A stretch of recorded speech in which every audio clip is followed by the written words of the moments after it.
Yo, what's up guys? Dito pa rin tayo ngayon sa pinakamalayong lugar sa Pilipinas. Kala ko nasa ibang bansa na tayo. Napakaganda ng lugar na to. Para hindi i-share sa inyo, no? So, dito tayo sa Bicol. At hindi ko alam kung anong hotel kasi tulog ako nung nasa biyahe kami. Pero from airport, mga 2 oras halos yung biyahe. At ito yung pinaka-villa or bahay namin. Yan. So good for 4 to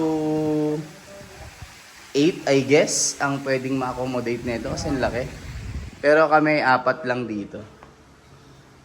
Sobrang solid pare. So ito yung magiging kama. Doon ka na ba sa taas, Noy? Akin na to, di ba? So, ito yung kama natin. Tapos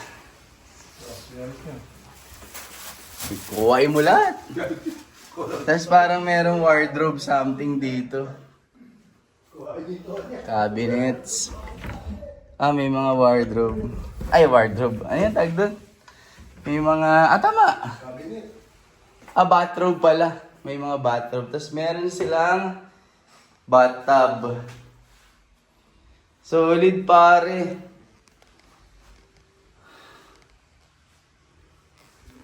Grabe, ganda. Tapos loft type siya. So yung mga kasama ko dun sa taas, may malaking TV. Okay, Bill, no? Tapos dito yung second floor na mga beds. Ito si Daddy Bill. Ang solid na ito. Tapos ito yung view mo. Alopecia. Ganda rin po lang, haba, no? Ganda, kuya. Bili mo na kaya to. Wala mo gusto ka lang dikit-dikit, ha? Ang haba, eh. Grabe, ang ganda. I love my job. Ito yung mga trabaho. Thank you, JJ. Thank you, Boss Andre. Yan. Para ma-experience namin mga ganitong bagay, di ba? Solid. Napakaganda.